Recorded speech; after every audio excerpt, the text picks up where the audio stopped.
السلام عليكم ورحمة الله وبركاته. بسم الله الرحمن الرحيم. الحمد لله رب العالمين، والصلاة والسلام على رسول الله نبينا محمد صلى الله عليه وآله وصحبه ومن تبعهم بإحسان إلى يوم الدين. رب اشرح لي صدري ويسر لي أمري واحلل عقدة من لساني يفقه قولي.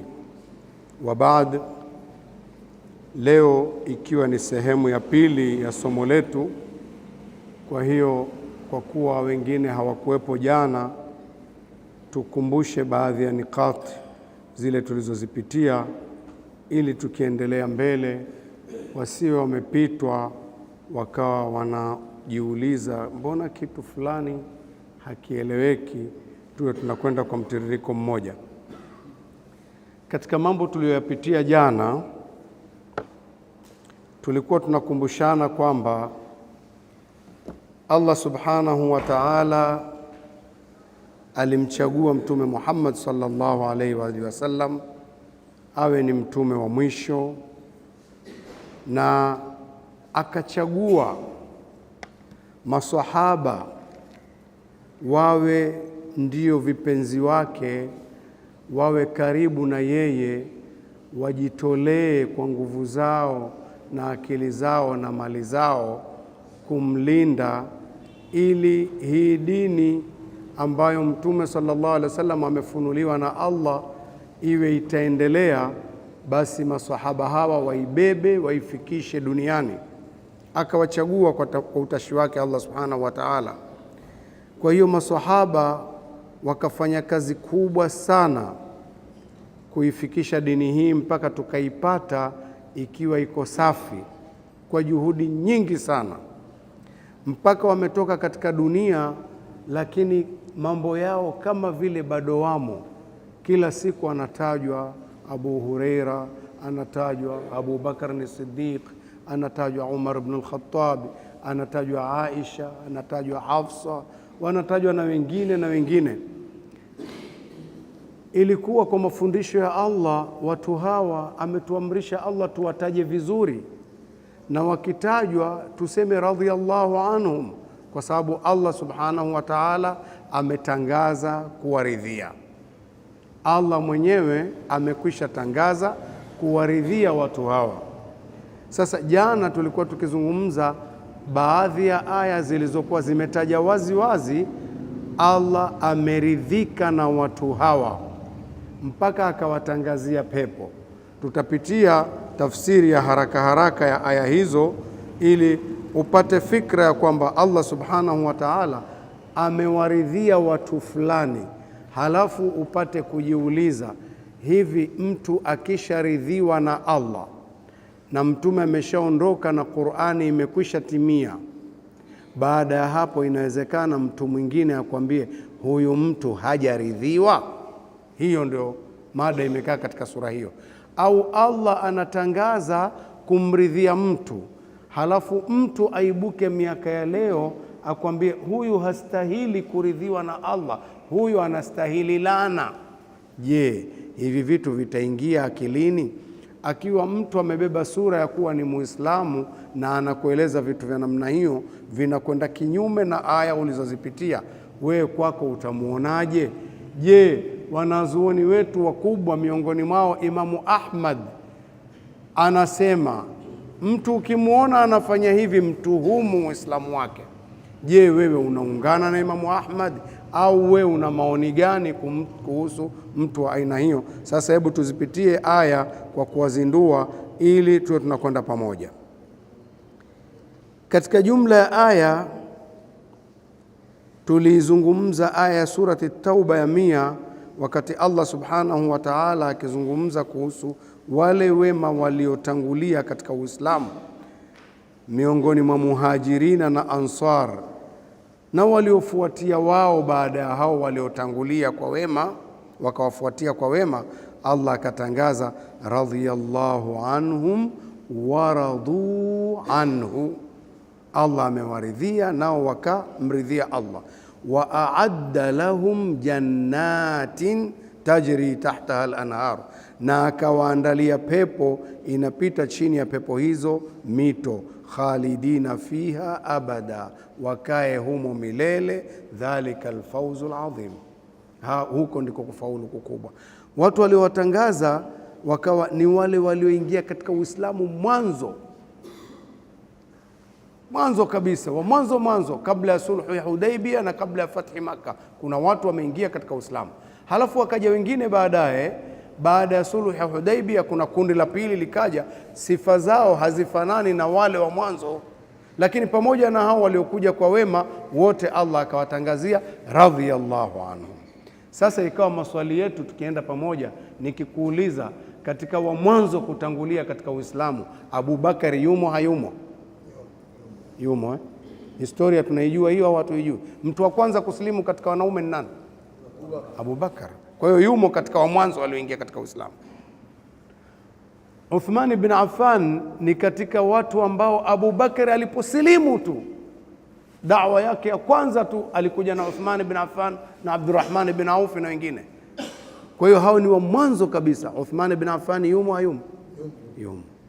Baada ya matukio ya vurugu nyingi, Umar ibn Khattab alikuwa na chuki sana na Mtume sallallahu alaihi wa sallam, lakini muda si mrefu amepita kwa dada yake, akamkuta kuna watu wanajifunza Uislamu, akaingia pale na vishindo vyake, mara akapata makaratasi ya Qur'ani. Alipoyashika tunakuyasoma, moyo wake ukalainika. Uliponainika akamtafuta Mtume na akaenda kusilimu. Wa mwanzo kusilimu katika waliotajwa hapa, Umar ibn Khattab yumo hayumo? Yumo. Hao ni katika watu waliokuwa karibu sana na Mtume, na aya imewatangazia wa a'adda lahum jannatin tajri min tahtaha al-anhar. Allah amewaandalia pepo tena wakae milele. Mungu amezungumza kwenye Qur'an, ametangaza kuwaridhia. Akiibuka leo mtu ghafla akakwambia huyu bwana hafai, wewe unaonaje? Hiyo ni aya moja, ni aya 100 surati at-Tauba, ipitie halafu usikilize vizuri yale maelekezo niliyokuwa mmekuuliza. Wa mwanzo kuslimu hawa wamo au hawamo? Wamo. Allah ametangaza hivi kwa hawa watu wa mwanzo. Tuko vizuri? Ya pili tuliyoipitia jana ilikuwa ni surati al-Fathi aya 18. Allah anasema laqad radiyallahu 'anil mu'minina idh yubay'unaka tahta ash-shajara. Allah aliwaridhia waumini wale waliofanya bai'a na wewe katika ule mti. Hii ni bai'a iliyopatikana katika Hudaybiyah. Bai'a hii Uthman alipotumwa ikajulikana kwamba ameuawa. Kumbe ikatokea baadaye hakuuawa, lakini Mtume alipopata habari zile za kuwa ameuawa akafanya bai'a na wenzake maswahaba waliokuwepo, nimeweka mkono hapa, hakuna kuondoka mpaka kufa kwa ajili ya kutetea damu ya Uthman. Nani yuko tayari aweke mkono? Waliweka mkono wote pale, na yeye aliweka na mkono wa Uthman ibn Affan, akasema na huu ni wa Uthman. Kwa hiyo walikuweko watu 1400 au kuzidi kidogo, wote walikubali bai'a hiyo. Allah akatangaza kwa hakika aliwaridhia waumini wale waliofanya bai'a na wewe chini ya ule mti. Allah alijua yaliyokuwa ndani ya mioyo yao, akateremsha utulivu kwao na akawalipa malipo ya ufunguzi wa Maka uliokuwa karibu baada ya pale. Tangazo lililoko hapa, laqad radiyallahu anil mu'minin, Allah aliwaridhia wale waumini. Hakukushuka aya nyingine iliyotangaza Allah amefuta radhi ile. Imeeleweka hivi? Pameeleweka? Haikushuka aya nyingine ya kutengua hiyo radhi. Na kanuni ya Mtume sallallahu alaihi wa sallam alitufundisha umma wake huu ulioko duniani, karne bora alizibaini ni ile aliyokuwa nayo yeye kwanza na maswahaba wake, kisha iliyofuata manake ni maswahaba na tabi'in, kisha iliyofuata ni tabi'ina na tabi'in. Khairu ummati qarni thumma alladhina yalunahum thumma alladhina yalunahum. Sasa hizi ndio karne bora. Hawakupatikana katika karne bora watu waliowasema vibaya watu hawa walioridhiwa na Allah. Leo katika karne zetu zilizokuja ambazo wala hazina ubora wowote, kuna watu leo wanawasema vibaya hawa watu, na wakitajwa wanasema laanatullahi alayhi. Wapo na pengine watakaribia kuingia majumbani mwetu. Ndio maana kusafiri huko nije niwakumbushe baadhi ya nikati hizi, muwe mna makini. Huu ujumbe wa ajabu huu unaingia majumbani mwetu taratibu taratibu, kwa vijibahasha tu unaingia majumbani, muwe makini sana. Aya nyingine ni suratul Anfal, Al-Anfal aya 74. Allah anazungumza wale walioamini na wakahama na wakapigana jihadi na wewe katika njia ya Allah, na wale waliowapokea wenzao kule Maka, akabaini ulaika humul mu'minuna haqqan, hao ndio waumini kikweli kweli. Allah amewatangaza imani. Mimi na wewe wala hatujatangaziwa kama, tufanye juhudi tu tuingie kwenye imani sawa sawa, lakini hawa wameshatangaziwa kwenye Qur'ani, itasoma mpaka siku ya Kiyama. Waliamini wakahama na Mtume sallallahu alaihi wasallam, wakafanya jihadi na Mtume sallallahu alaihi wasallam, hao ndio waumini kweli kweli. Akasema Allah katika tangazo lake, lahum maghfiratun, ni wakwao msamaha. Allah amekwisha wasamehe. Kama wamefanya makosa yote Allah amewasamehe. Hivyo alikwisha samehewa, anakwenda wapi? Peponi. Sasa Allah amewatangazia pepo wenzetu, anaibuka mtu miaka ya leo anasema Allah umekosea bwana, hawa anastahili walani. Wewe unamwonaje? Kuwa makini. Tena watapata rizqun karimu huko peponi. Aya nyingine ni surati Tauba aya 20 mpaka 22 tulizopitia jana.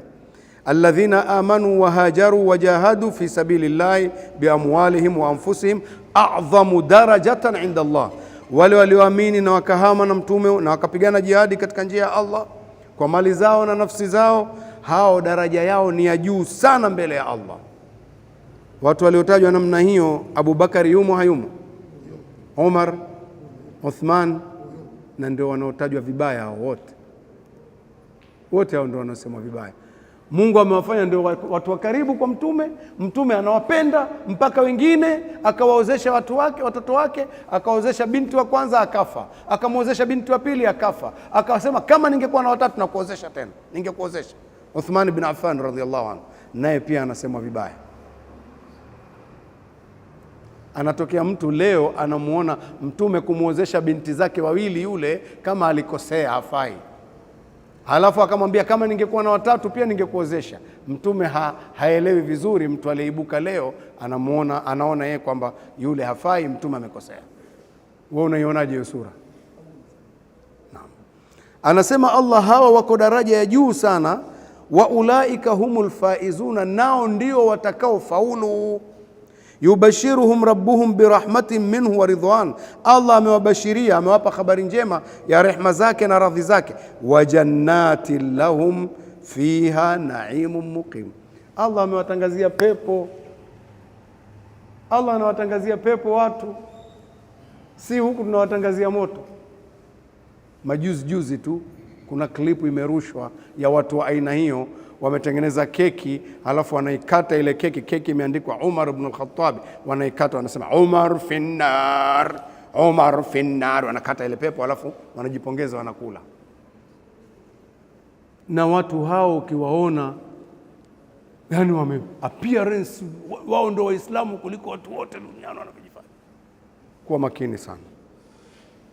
Kama Uislamu ni appearance tu kutoka namna hii, Uislamu wa kupingana na mafundisho ya Mtume waziwazi hivyo, aya za Mungu waziwazi namna hii.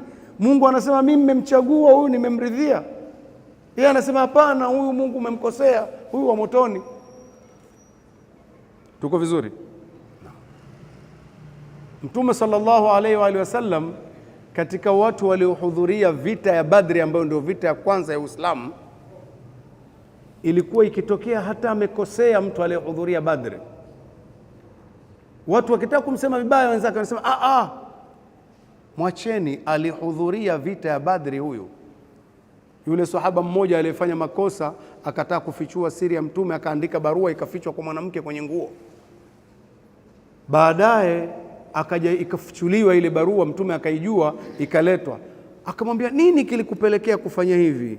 Akasema, ya Rasulullah, sio kama ni nifaki, sio unafiki, basi tu nilijisikia ndugu zangu kule tusije tukenda tukawavamia wakapigwa, basi tu ili nitokea hivyo. Wenzake wakasema, hapana, huyu ya Rasulullah amekuwa mnafiki. Akasema, tumwangalie na aliyotoka mdomoni mwake. Allah alikwisha, huyu mtu ameshuhudia Badri huyu, na Allah alisema kuhusu Badri kama vile amewatizama, akawaambia, i'malu ma shi'tum faqad ghafartu lakum, fanyeni mtakachofanya, mimi nimeshawasamehe. Yani hata wakikosea duniani Allah alikwisha wasamehe. Sasa watu waliohudhuria Badri, nataka nikuulize, Abu Bakar ni Siddiqi yumo hayumo? Umar alikuwemo. Uthmani aliruhusiwa na Mtume usihudhurie, alikuwa anamuuguza mke wake ambaye ni mtoto wa binti wa Rasulullah sallallahu alaihi wasallam. Hawa wote ambao ndio walioshiriki Badri ndio wanaosemwa vibaya kweli kweli. Kuna kitu gani hapa? Tuwe makini sana. Dini inayotangazwa kwa sura hii, kuwa makini sana. Hayo ni katika tulioyapitia, na watu waliokuwa wamehudhuria bai'a hii, bai'a ya sulhu ya Hudaybiyah, walikuwa ni watu 1400 na riwaya nyingine na kuzidi kidogo. Katika watu hawa Jabir bin Abdullah al-Ansari anasema Mtume sallallahu alaihi wa sallam alisema, antum khairu ahli al-ardh, nyinyi watu bora sana katika dunia, watu bora kabisa ni nyinyi.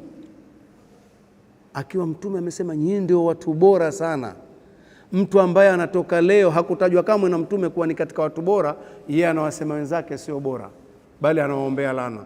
Unalionaje hilo? Kuwa makini. Mtume sallallahu alaihi wa sallam katika riwaya nyingine amesimulia Jabir bin Abdullah al-Ansari kutoka kwa Mtume sallallahu alaihi wa sallam. Mtume anasema, la yadkhulu an-nara ahadun mimman bai'a tahta ash-shajara, hatoingia motoni yeyote aliyefanya bai'a siku ile chini ya mti ule, haingii motoni. Leo unakata keki unasema Umar fi an-nar. Vipi? Atakwambia hiyo hadithi hiyo sio sahihi, atakwambia hivyo. Wanazuoni wote wa Kiislamu wetu wanaisema hadithi ni sahihi, ila wameibuka watu tu wao hiyo hadithi pia sio sahihi. Yani maana yake maneno haya ni kwamba watu hawa wanataka watuambie hivi, huu Uislamu mlionao nyinyi mumeupata siko. Tukiwaambia tulikuwa tuupateje? Huu lazima tuupate kwetu sisi, muupate kwetu sisi. Nyinyi kwani nkina nani?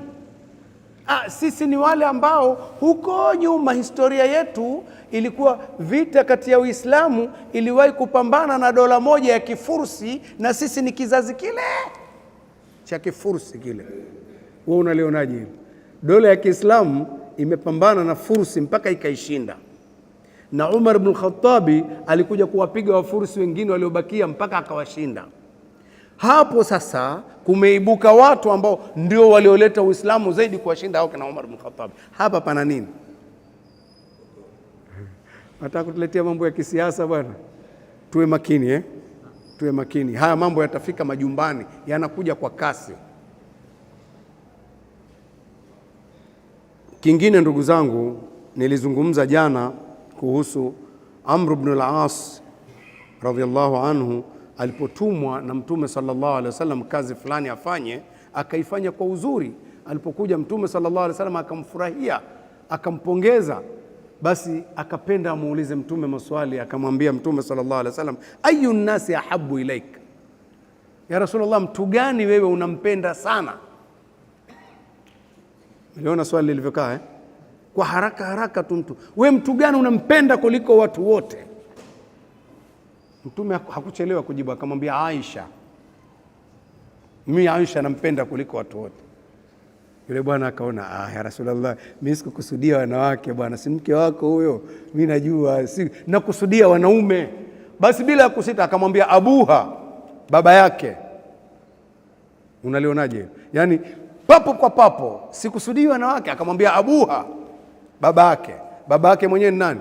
Abu Bakar ni Siddiq, kipenzi cha Mtume sallallahu alaihi wasallam katika wanaume wote duniani. Anaibuka mtu leo anasema hivi, huyu bwana, huyu mtume kumpenda alikosea, huyu mtu wa motoni, huyu ndio alimfanyia khiana kubwa mtume. Bali watu hao wana matata zaidi. Wanasema Aisha radhiallahu anha sababu yao kubwa nayo ya kusema yuko motoni, ndiye alimpa sumu mtume akamuua. Habari hiyo wanaijua wao tu. Maswahaba wote hawakusema maneno hayo. Kizazi bora chote kile cha karne bora, hakuna watu waliosema habari hizo ila wao tu. Aisha amemuua mtume kwa sumu. Ili apate nini? Alafu ili iweje? Amemuua mtume kwa sumu. Ndio maana sisi tunasema finnar. Ala, Allah anatangaza Aisha peponi, wewe unatangaza motoni. Qur'ani inasemaje? Nataka niwazindue na hilo. Katika surati An-Nur, mama Aisha, si mnajua ni mtu aliyesingiziwa kadhia ya uzinifu, ndivyo sivyo? Hadithul ifki ile inajulikana. Tena kadhia hii niliwahi kukumbana na mtu mmoja wa type hizo zinazosema maneno hayo. Alikuwa amekuja siku moja, akaja akaleta mdahalo wa ajabu. Baba yangu alikuwa yuko hai, maskini akauchomekea pale, asema yule Aisha huyu mnasema radhiallahu anha bure tu, huyu mtume mwenyewe alibashiria yuko motoni huyu. Wazee wakastuka sana, kidogo pressure zipande. Yeye lengo lake alikuwa ananikusudia mimi kunichokoa hivi kidogo, lakini sasa amezungumza mbele ya wazee waziwazi vile, watu la ilaha illa Allah.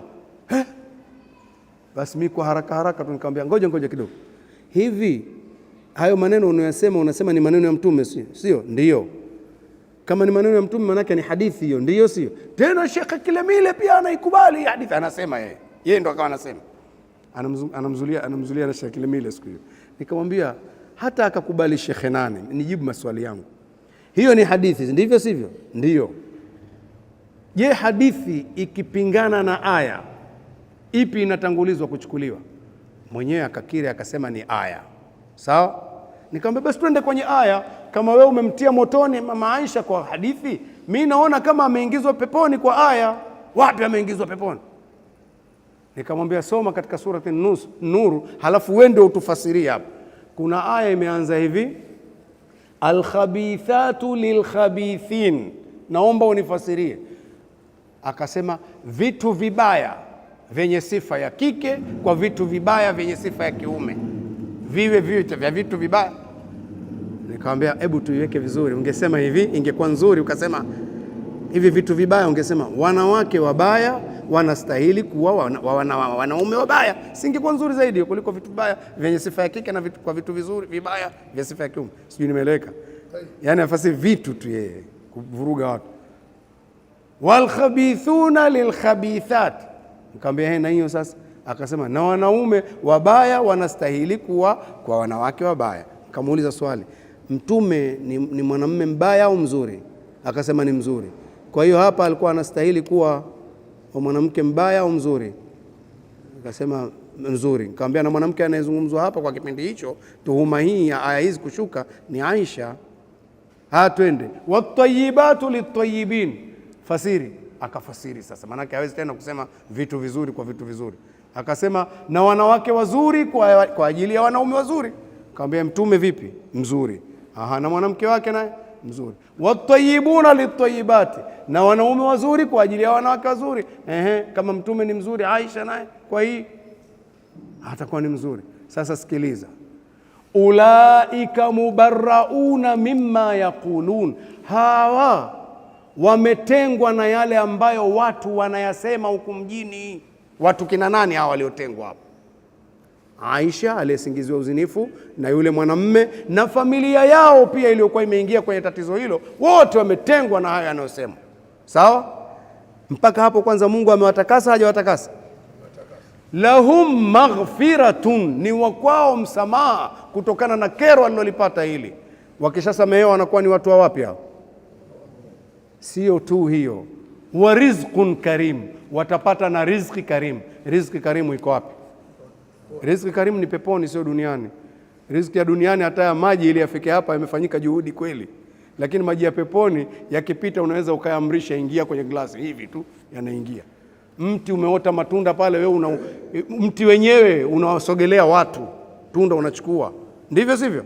Miti inawasogelea, inamsogelea mtu, ndio rizqun karimu hiyo, utoi jasho. Sawa? Sasa mpaka hapo bwana, wewe uliyekuja na habari zako, Aisha ameingizwa peponi hajaingizwa? Ameingizwa. Kaambia sasa nini unakuja na maneno namna hii?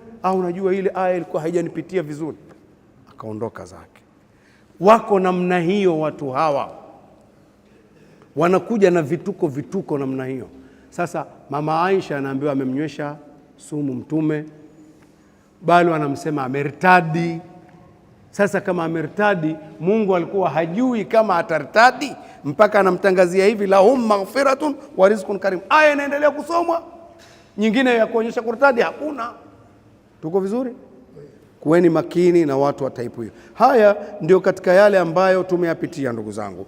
Ilikuwa mwanzo nimezungumza kwa aya, sasa ziko hadithi, tusikilize na hadithi kuhusiana na watu wanaotusumbua namna hii mpaka majumbani mwetu, na watoto wanapelekewa kuwasomesha.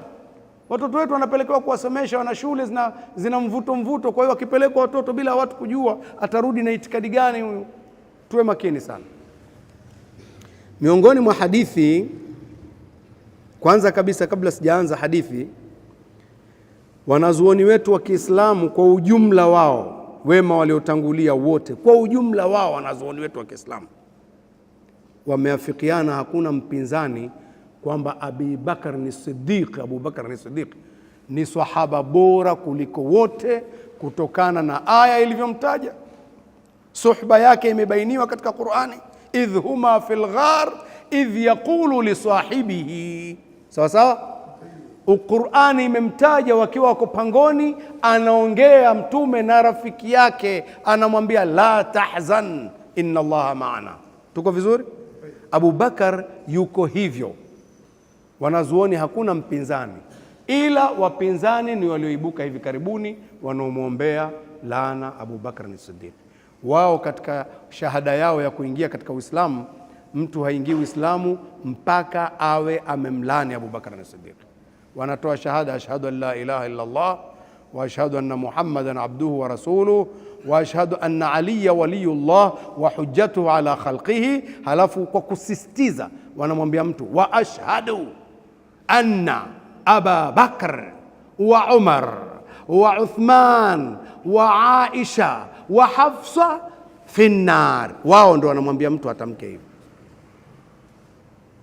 Iko hivyo, si mambo ya kubuni.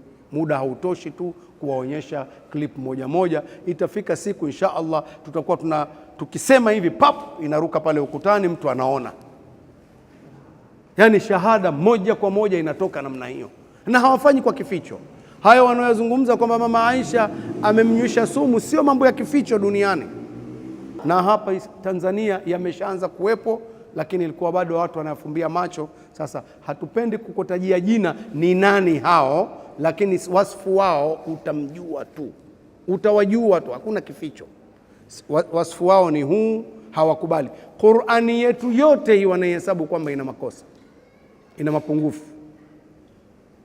Swala zetu wanazihesabu zina mapungufu, na swala yao haisihi sawa sawa ila juu ya kijiwe.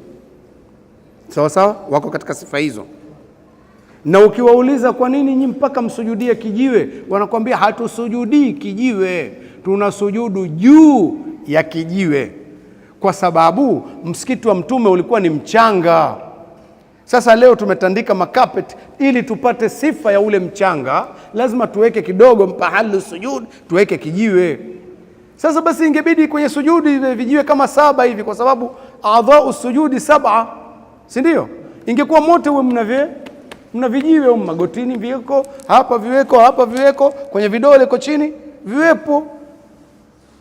Hilo linakuwa limeishia hewani hivi. Kibaya zaidi kwamba wao siku zote wanachukua udhaifu wa watu kuelewa kitu. Wakishasema hivyo, baadhi ya watu wanaona kweli kusujudia juu ya mchanga itakuwa ni bora zaidi kuliko chini. Kwa hiyo wanakuwa wamekwisha mshika mtu hapo. Lakini kijiwe chenyewe ni kijiwe maalum. Kijiwe hicho ni mchanga wa sehemu maalum, Karbala. Haya mengine yote yanakuja, lakini ni mchanga wa Karbala. Na kufahamisheni, kwenye kaburi ya Imam Hussein, bali wanaihesabu sasa ardhu Karbala yote ni ardhi takatifu kushinda hata Al-Kaaba. Wao ndivyo wanavyosema. bali wana itikadi zao nyingine. Ukikwambia, wanasema ukifika kwenye kaburi ya Husaini ukafanya ziara pale siku ya Ijumaa, unatufu pale pamoja na Mungu. Mungu siku ile ya Ijumaa naye huwa anazunguka ardhi ya Karbala. Yaani mtaona kama ndoto fulani, lakini ndio uhalisia huo. Ndugu zangu, imani yao iko hivyo. Sasa hawa maswahaba, wanazuoni wetu wote wameafikiana Abu Bakar ni sahaba bora, bali wakamsema atakuwa baada ya manabii ni mtu bora sana, lakini mbele ya wao ni mtu asiyefaa. Kwa mulakhas, yani kauli ya wanazuoni wa salaf, mwanachuoni mmoja alisema hivi, salafu salih, wema wetu waliotangulia, mmoja alisema hivi: lau qila lilyahud man khairu ahli millatikum, kama Wayahudi wangeulizwa hivi watu bora katika mila yenu ya Kiyahudi ni watu gani? Myahudi kama angeulizwa hivyo, au Wayahudi wangeulizwa hivyo, laqalu, wangesema ashabu Musa alladhina raauhu wa nasaruhu, wangesema wale watu wa Musa, wale waliomuona Musa na wakamnusuru, hao katika mila yetu hao wangekuwa ni watu bora sana. Wayahudi wangekuwa na itikadi hiyo. Na walau qila linnasara man khairu ahli millatikum, kama Wakristo kwa mfano wangeulizwa katika watu wa mila yenu watu bora sana, wangesema ashabu Isa alhawariyun, wale watu wa Nabii Isa, wale mitume wake aliokuwa akiwatuma, wale wangekuwa ni watu bora sana wale. Walau qila lihadhihi taifa baada nabiyina Muhammad sallallahu alaihi wasallam, kama lingeulizwa pote hili taifa hili, man sharru ahli millatikum, hivi katika mila watu wenu mlionao katika dunia ni watu gani shari kushinda wote? Laqalu ashabu Muhammad alladhina raauhu wa nasaruhu wa azwajuhu, hawa watu wangesema watu shari tunaowajua sisi ni wale walioishi karibu sana na mtume. Wao wangejibu hivyo, wale watu walioishi karibu naye sana ndio waliomfanyia khiana mtume, bali na wake zake. Na ndio maneno yao kweli, watu wa karibu sana kwa mtume ndio watu shari kwao, na wake zake ndio shari kwao. Sasa hapa ilikuwa ni mulakhas wa yale ambayo yametangulia. Tuangalie sasa hadithi ya kwanza katika hadithi tulizonazo, ndugu zangu. Miongoni mwa hadithi tulizonazo, hadithi ya Abu Sa'id al-Khudri anayesimulia, ambayo ni muttafaqun alayh, imepokewa na Imam Bukhari na Imam Muslim. Anasema Abu Sa'id al-Khudri, qala Rasulullah sallallahu alayhi wa alihi wasallam, la tasubbu ashabi, msiwatukane maswahaba wangu. Pengine mtu anaweza akasema hadithi hii wakati inasemwa alikuwa anaambiwa nani? Na waliokuwa wakimzunguka ni maswahaba. Mtume anawaambia nani msiwatukane maswahaba wangu? Aliokuwa akiwaambia wakati huo nao ni maswahaba hivyo hivyo, lakini akasema nyinyi msiwatukane hao maswahaba wangu. Ilitokea nini mpaka mtume akasema hivyo? Ilikuwa ni kadhia ya Khalid bin al-Walid na Abdurrahman bin Auf. Abdurrahman bin Auf ni wa mbele katika kusilimu, kama tulivyokuambieni, watu walioletwa na Abu Bakar mapema sana, ni sahaba wa mbele sana. Khalid bin al-Walid alikuwa mwanzo ni mpinzani sana katika Uislamu, akachelewa sana kusilimu, mpaka mtume alikuja kumuita akamwambia, wewe mtu kama wewe, sikuoni mimi kwamba akili yako ilivyo iwe hujaelewa hili tulilonalo. Ikaenda mpaka akasilimu huyu bwana, lakini alichelewa. Amesilimu baada ya sulhu ya Hudaybiyah imeshapita. Kwa hiyo hawa ni watu waliochelewa, kwa sababu waliotangulia ni wale kabla ya sulhu ya Hudaybiyah, waliokuja baada yao ni baada ya sulhu ya Hudaybiyah. Kwa hiyo Allah aliwataja sana waliotangulia, sawa sawa, lakini akasema na waliokuja baada yao kwa wema, radhiyallahu anhum. Tuko vizuri? Sasa Abdurrahman bin Auf ni katika waliochelewa, lakini bado Allah ni katika watu ambao amewaridhia. Tuko pamoja? Ila mwenyewe Abdurrahman bin Auf na Khalid bin al-Walid palitokea mzozo kidogo wa kibinadamu, wakakosana. Walipokosana, Khalid bin al-Walid akamwambia Abdurrahman bin Auf, bwana, mbona mnataka mtukalie juu kwa sababu tu eti nyinyi mmetutangulia? Si ubinadamu, maneno yanajitokeza kwamba msituonyeshe kutuzidi bwana, kwa sababu tu mmetutangulia bwana, acha bwana. Yakamfikia Mtume sallallahu alaihi wa sallam. Hebu fikiri, mtu Khalid bin al-Walid ni katika watu nao wanapendwa na aliombewa dua anayasilimu, sawa sawa, lakini bado Mtume akamwambia la tasubbu ashabi, msiwaseme vibaya masahaba wangu. Hebu fikiria, Khalid bin al-Walid ambaye ameitwa Saifullah, upanga wa Allah, aliyeshiriki vita nyingi mno, mtu mkubwa, amejulikana, nusra kubwa ya Uislamu ilipatikana kupitia kwake, ameteleza akamsema vibaya katika wema waliotangulia hao masahaba wa mbele kina Abdurrahman bin Auf. Mtume anasema la tasubbu ashabi, msiwaseme vibaya masahaba wangu. Ikiwa yule ameambiwa hivyo, mimi na wewe wa miaka ya leo tunaambiwaje? Mmenipata vizuri? Hadithi ikaendelea hivi, anaambiwa Khalid pamoja na sisi wote, falau anna ahadakum, lau kama mmoja wenu nyinyi watu wengine ambao labda mnataka kuwasema hawa maswahaba wangu, kuwasema vibaya, lau mmoja wenu anfaqa mithla uhudin dhahaban, angetoa sadaka mfano wa mlima wa Uhud, mithla Uhud dhahaban, akatoa dhahabu mfano wa mlima Uhud. Mlima Uhud ni mlima mkubwa sana Maka, mlima mzima. Itokee mmoja wenu ametoa dhahabu mlima mzima, ma balagha mudda ahadihim, isingefikia hiyo thamani ya thawabu zake, mudda ahadihim, kibaba cha mmoja wao hawa maswahaba wangu. Mlima mzima usingefikia mudda. Mudda ni kiasi cha kujaa mkono tu, wala nasifahu, wala nusu yake. Mudda ni kama mikono miwili, wala nasifahu, wala nusu yake. Kibaba kama vile kujaza mikono miwili, sawa, wala nasifahu, wala nusu yake, isingefikia.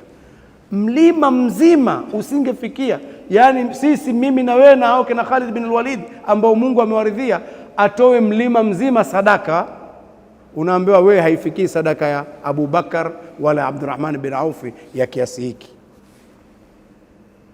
Alafu anaibuka mtu leo anataka kuwaingiza motoni kabisa hao watu. Inakuwaje?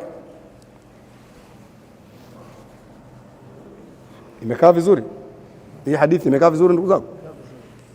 Tuwe makini sana watu wanaoibuka leo bila ya woga wakawatukana masahaba. Sharti tuwe makini sana, mjadala kwao haufai. Nitakupeni kisa kimoja. Kipindi fulani watu wamekwenda kwenye vita ya Tabuk. Wakati wamekaa pahali wamechoka, mtu mmoja akasema, sijawahi kuona mfano wa hawa wasomi wetu wa Qur'ani hawa. Akawataja wale wasomi wa Qur'ani wazuri wanaojulikana mbele ya Mtume. Sijaona watu wanaopenda matumbo yao kama hawa. Yani kama vile kusema watu walafi, wapenda kula.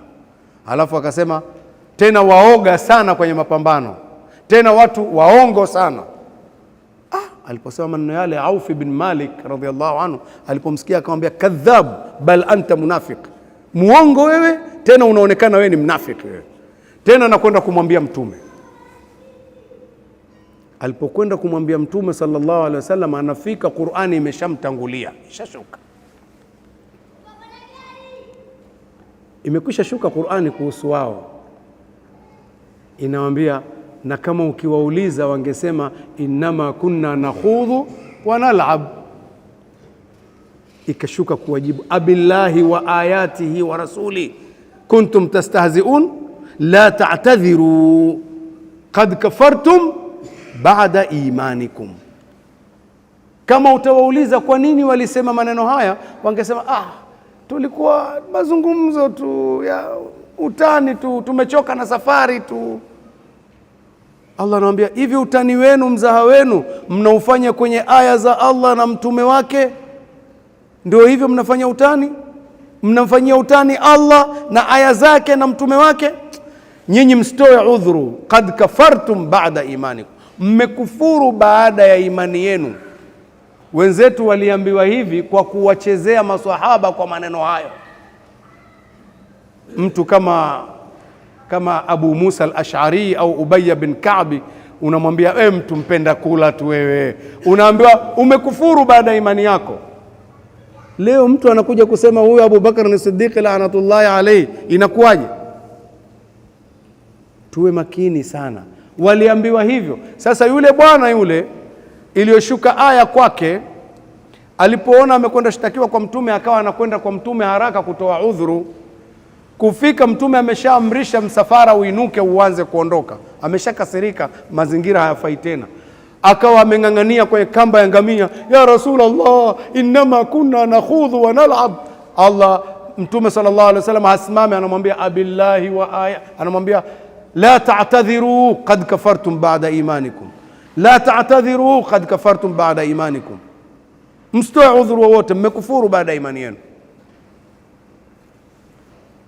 Ni kwa sababu hii ndugu zangu, nikaona nizunguke kidogo kuwakumbusha madhara haya yanayokuja kwa kasi namna hii. Halafu hawa watu tunaishi nao na wao wanajisema kama vile ni madhhabu moja tu katika madhhabu tulizo nazo, yani kama vile madhhabu nyinginezo tu, kama vile ukisema madhhabu ya Imam Shafi, ya Imam Abu Hanifa, basi na wao wako hivyo.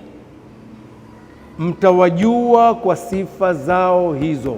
Sina haja mimi ya kuambia wanaitwaje, sisemi leo mimi hapa wanaitwaje, lakini wasfu huu mtaujua. Wasfu wa kumchukia Abu Bakar, wa kumchukia Umar, kumchukia Uthman na kumtengenezea. Siku hizi zimerushwa clip, zipo, na wana juhudi kubwa nao ya kujenga misikiti na nini, wanatangaza ni Waislamu. Kuweni makini, shikeni wasfu wao, muangalie kwa kina, ili watoto wakifika kwenye nyanja zao msije mkawapoteza watoto wakajiona kitu sawa sawa. Bali kwao jina la Umar haliwezi kuitwa, bali hata ikitokea wamekwenda Maka kuhiji, wakiingia msikiti Masjidil Haram, ile milango ile imeandikwa majina mengi, kama kuna mlango wa Umar hawezi kupita hapo chini hapo. Mpaka kiongozi mmoja wa Waislamu anasema rahmatullahi ala Umar, Mwenyezi Mungu amrehemu Umar radhiallahu anhu. Mtume alisema shetani akikuona Umar lazima abadilishe njia. Kumbe uko hai mpaka ukifa pia lazima atabadilisha njia. Shetani akikuona Umar atabadilisha njia, hata umekufa mlango tu apiti, mtu anageuza njia. Rahmatullahi ala Umar radhiallahu anhu. Kwa hiyo tuwe makini, ya watu wana sifa hizo. Hadithi hii kwenye riwaya nyingine ya Imam Muslim imepokewa na imesimuliwa na Abu Huraira. Neno la tasubbu likarudiwa, la tasubbu ashabi, la tasubbu ashabi, msitukane masahaba wangu, msiwaseme vibaya masahaba wangu. Iko mpaka leo riwaya Imam Bukhari na Imam Muslim, katika vitabu ambavyo Waislamu duniani wanaviona ni vitabu sahihi baada ya Qur'ani tu ni hivyo. Lakini kwao hadithi hii inaweza ikawa Sahih Bukhari na Sahih Muslim si lolote, si chochote. Ndio watu pekee duniani wanaosema ni Waislamu na Sahih Bukhari hawaioni kuwa ni chochote. Kwa taarifa yenu pia hilo mliweke kichwani. Kuna kitu tulichofundishwa na Qur'an. Tumefundishwa katika jumla ya malezi tuchunge ndimi zetu na tuwapende wenzetu waliotutangulia katika imani, bali tuwaombee na dua. Qur'ani imetufundisha hivyo. Ilikuja kwa sigha ya khabar, lakini manake ni amri. Allah anasema walladhina ja'u min ba'dihim, na wale waliokuja na watakaokuja baada ya hao wema hao waliotangulia, yaqulun, wawe wanasema. Ikawa yaqulun, watakuwa wanasema, lakini lengo manake waseme. Wanasema nini? Rabbana ighfir lana wa li ikhwanina alladhina sabaquna bil iman, Bwana wetu tusamehe na uwasamehe ndugu zetu waliotutangulia kwa imani. Wala taj'al fi qulubina ghillan lilladhina amanu, usitujalie sisi kuwa na chuki na mifundo kuwachukia wale walioamini. Qur'ani inatufundisha hivyo sisi tuliokuja baadaye tukawa tuna imani. Sasa chunguza, kundi lililokuja hilo ni baadaye linawachukia, wala haliwaombei kamwe dua hii rabbana ighfir lana wa li ikhwanina alladhina sabaquna bil iman, bali ndio kwanza linawachukia kundi kubwa la waliotutangulia katika imani. Wanasema hii dini hata hawakuileta vizuri kwetu. Hapo unapoonaje? Unaona aya hii kama inakuamrisha hivyo na mwenzako anafanya kinyume na hivyo, mnafanana huyo mtu? Hamfanani. Kama nilivyosema jana, Imamu Ahmad ibn Hanbal rahmatullahi alayhi anasema, idha raaita ahadan, pindi ukimuona mtu yeyote, yadhkuru ashaba rasulillahi sallallahu alayhi wa sallam bisuin, anawazungumza masahaba wa mtume kwa ubaya. Ukimuona mtu yoyote anaweza kuwazungumza masahaba wa mtume kwa ubaya, fattahimu ala islamihi, mtuhumu uislamu wake. Imamu Ahmad anasema hivi. Wama adraka ma Imamu Ahmad. Hebu katika akili yako akitajwa Imamu Ahmad, wewe unaona pametajwa mtu mdogo? Kama vile ukitajwa Imamu Shafi'i unaona kwako ametajwa mtu mdogo? Imamu Abu Hanifa wakitajwa hao ni mtu mdogo? Sasa imamu huyu anasema ukimuona mtu anamzungumza sahaba wa mtume kwa ubaya, mtuhumu kwenye uislamu wake huyo. Mtuhumu, yani tuhumu moja kwa moja. Mbona moyo wake hauna wasiwasi kumsema sahaba vibaya? Tuhumu kwenye hilo. Kuwa makini sana. Katika vita ya Khandaq, na hii ni riwaya vile vile imepokewa katika kitabu Sahih al-Bukhari, anayetueleza ni Anas bin Malik radhiyallahu anhu. Anatuambia hivi, kharaja Rasulullah sallallahu alayhi wa alihi wasallam ila al-Khandaq. Mtume siku ile iliyokuwa inachimbwa Khandaq Madina, alitoka kwenda kuangalia maswahaba kwenye kazi wanaoifanya ya kuchimba. Fa idha almuhajiruna wal ansar, mara akawakuta muhajirina na ansar, yahfuruna, wanachimba, fi ghadatin barida, katika mchana ambao baridi ni kali. Siku ile Madina kuna kipindi kinakuwa na baridi, huwezi kufikiri miji ya jangwa ile, lakini baridi yake ikija ni baridi kweli. Sasa kipindi hicho kilikuwa ni kipindi cha baridi. Akawakuta ule mchana unaanza, baridi ni kali mno. Akawaonea huruma. Falamma raa ma bihim minan nasab, alipowaona yale yaliyowakuta ya shida kubwa, kazi ngumu, waljui, na njaa, qala, akasema Mtume sallallahu alaihi wa sallam, ushahidi wetu uko hapa, zingatia vizuri. Akasema hivi, Allahumma innal aisha aishul akhirah, ya Allah, hakika maisha ya kweli ya sawasawa ni maisha ya akhira. Sasa faghfiril ansara wal muhajira, ya Rabbi, wasamehe ansari na muhajira. Sasa hiyo ni dua ya Mtume katika kipindi alichokiona kuna shida imewapata maswahaba wake. Anasema, ya Rabbi, haya si maisha, tukubali tu hii mtihani, lakini maisha ni hayo kwako akhera, wasamehe watu wangu ansari na muhajirin. Hivi dua hiyo wewe unaionaje? Wasamehe, wakishasamehewa hawa ni watu wa wapi hao? Peponi. Niambie kipindi hicho ikiombwa dua hiyo, Abubakar niambie awe atakuwa hayupo, Umar awe hayupo kwenye kazi ngumu hiyo. Ali huwa simtaji sana kwa sababu Ali hakuna shida kwake, hasemwi vibaya yeye radhiyallahu anhu. Yeye kwao ndo ni kwa hao watu wao ni Ali peke yake tu, na kwenye watoto wa Ali waliozaliwa Hassan na Hussein, na kuna na wengine, lakini anatajwa mmoja tu, Hussein tu, Hassan pia. Yani wabaguzi tu, wajachagua kitu basi.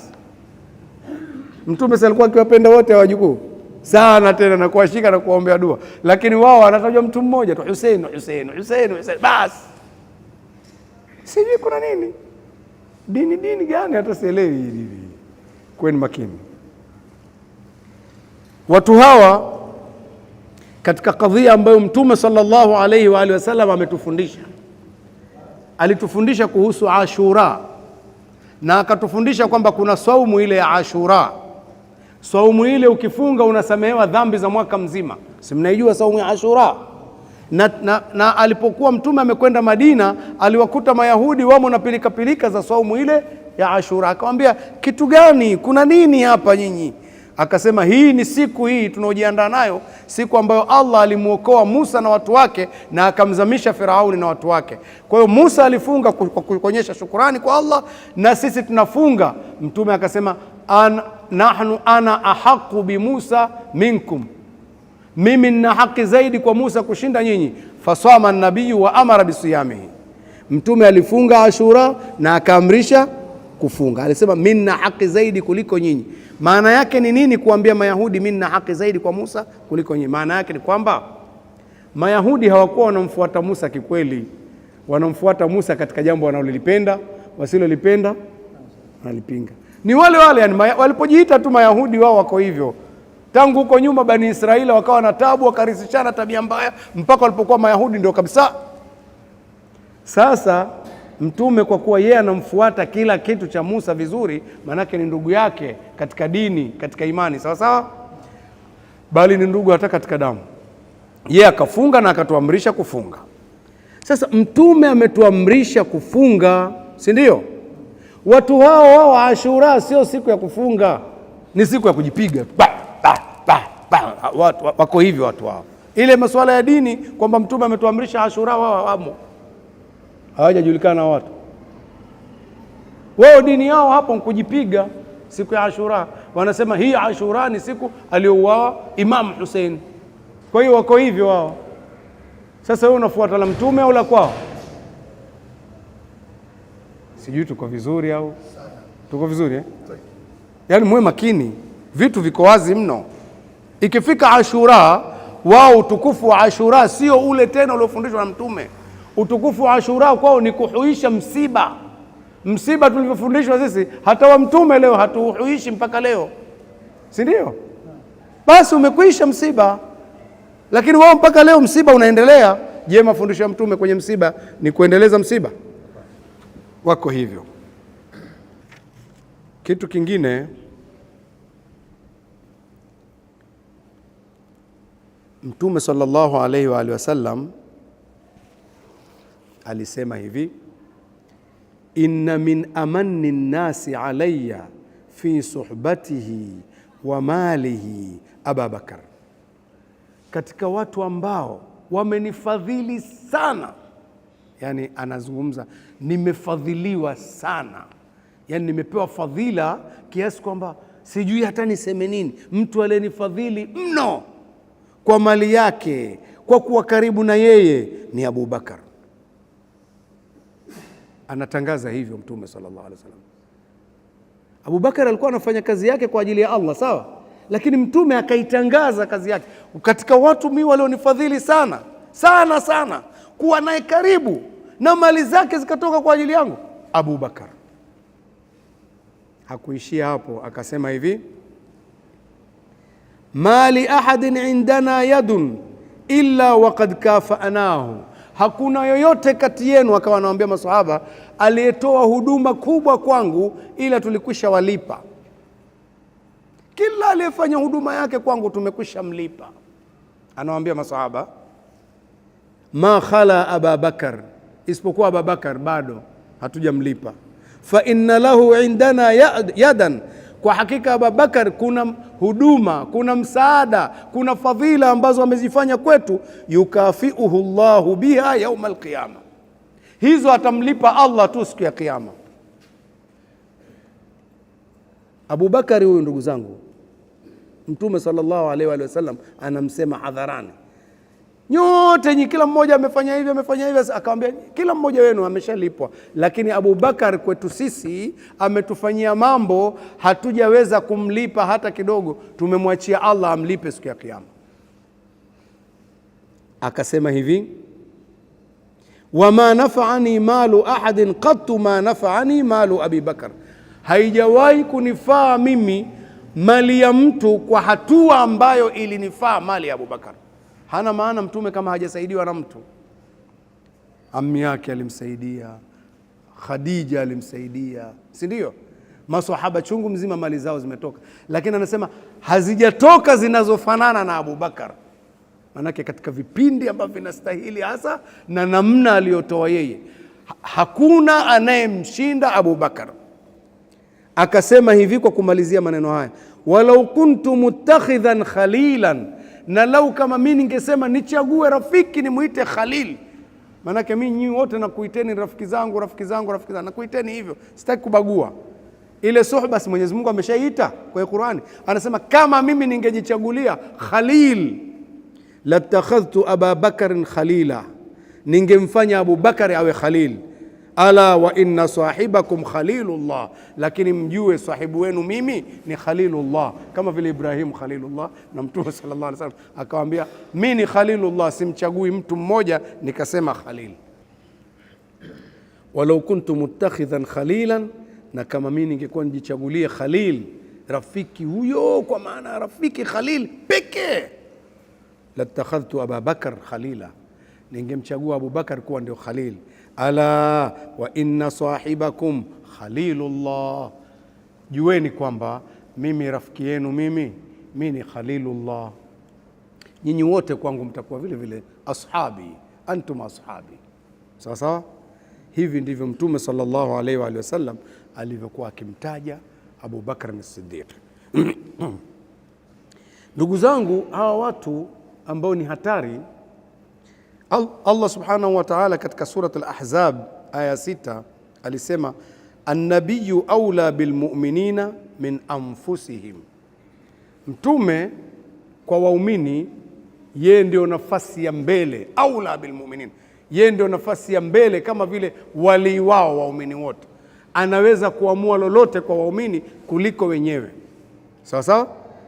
Yani mtume anaweza kuwaamulia waumini kuhusiana na mambo yao kuliko nafsi zao. Alikuwa anayo haki hiyo. Sawa sawa. Imekaa vizuri. Mtume kwetu sisi, bali kwa maswahaba aliokuwa wamezunguka, an-nabiyyu aula bilmu'minin min anfusihim, mtume alikuwa yeye ndio msimamizi wa waumini, ndiye wali wao, ndiye mhukumu wa mambo yao kuliko kuhukumiana wenyewe kwa wenyewe. Akisema yeye mimi nataka iwe hivi, ndio sawa sawa. Aula bilmu'minina min anfusihim. Imekaa vizuri. Yani anaweza kuyahukumu mambo yao. Ndivyo alivyokuwa mtume kwa waumini. Akasema wa azwajuhu, na wake zake, ummahatuhum, ni mama wa waumini. Tuko vizuri? Wake za mtume tukaambiwa sisi ni mama zetu waumini.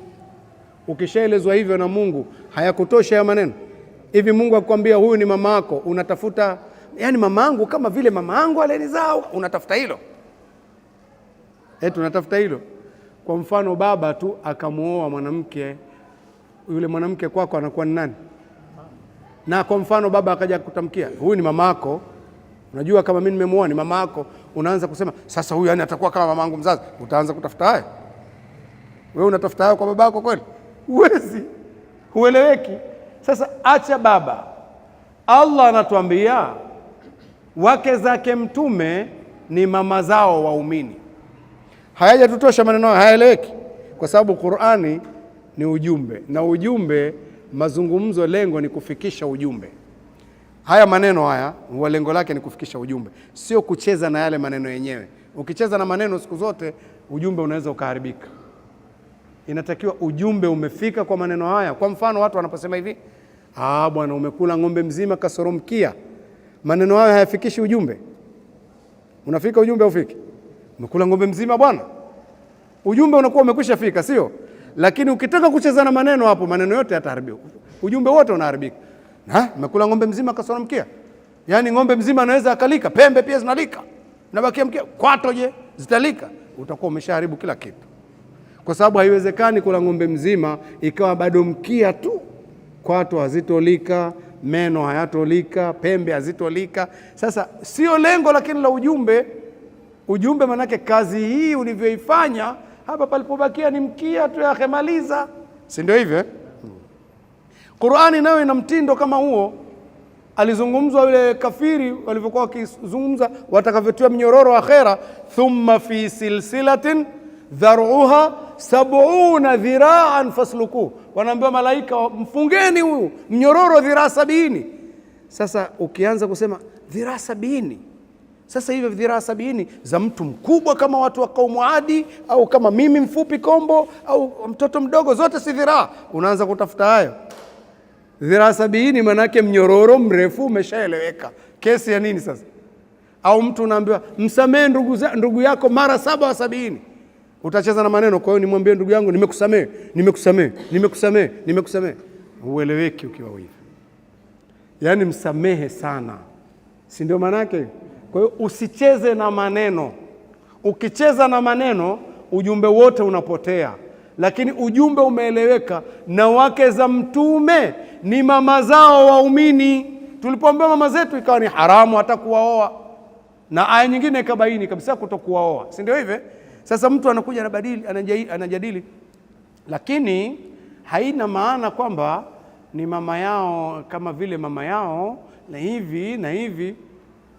Maana yake wanaogopa nini? Tunakuja kuambia hivi, nyinyi mnawalani mama zenu, hamridhiki mpaka Aisha mumwombee lana. Unamwombea lana mama yako wewe, na ukimwombea lana mama yako itakurudia, kwa sababu hii lana ilivyoumbwa na Allah, inapotolewa kwenye kinywa cha mtu inatoka kama vile kiumbe hai. Mungu akulani, lana imetoka tap, inapanda mbinguni kwanza, inafika mbinguni imefungiwa, inarudi ardhini imefungiwa, inaelekea upande wa mashariki magharibi, haikupata pa kuingia. Inamrudia muhusika aliambiwa Mungu akulani, inamwangalia anastahiki kweli laana hiyo, kwa hadithi ya Mtume.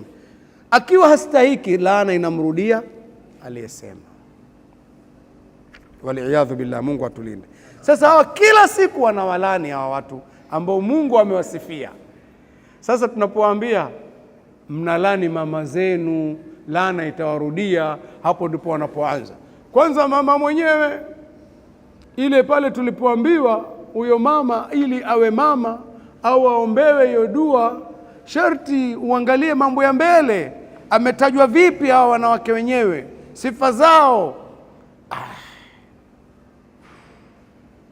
Wao ndio wanaokuja kuziona hizo sifa na kuwaona kwamba hawafai. Mungu mwenyewe mwenye watu wake alikwisha waona wanafaa. Nilipenda niwafikishie ujumbe huu ili muondoke nao, na kwa leo niishie hapa. Niwaachie maswali kama mnayo, yakiwa ndani ya mada na ikiwa mnayo mengine mawili matatu nje ya mada.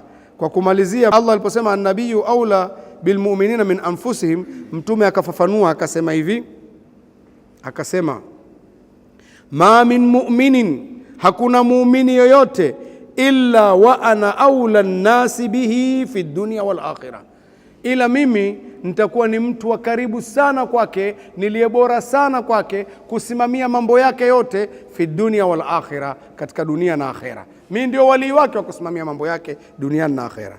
Mkipenda someni an-nabiyyu aula bil mu'minina min anfusihim.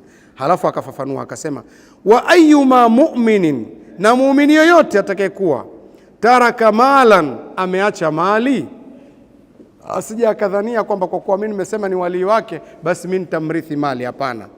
Muumini yoyote akiacha mali, faliwarathatihi, mali hiyo warithi wale wale warithi wake, wa asabatihi, na watu wake wale ndugu zake wa karibu wamrithi, makanu, wowote watakaokuwa. Lakini wa intaraka dainan, kama muumini ameacha deni, anadaiwa, mimi si ndio wali wake, muumini anadaiwa, au dhayaan, au kitu amepoteza muumini, kuna kitu kimepotea kikamtia yeye matatizo, basi huyo faliyatini wa ana maulahu, aje kwangu, mimi ndio msimamizi wake, hilo deni nitamlipia. Allahumma salli wa sallim alayhi wa alihi. Allahumma salli wa sallim. Mali zetu tukiacha, Mtume alisema warithi watu wetu, si ndio? Lakini tukiwa tuna deni, yeye angetulipia deni letu. Tuko vizuri? Naam. Wa sallallahu ala nabiyyina Muhammadin wa ala alihi wa sahbihi wasallam, walhamdulillahi rabbil alamin. Kama kuna maswali, nakaribisha watu wetu, wenyeji wetu, mtuambie nini cha kuendelea katika hayo.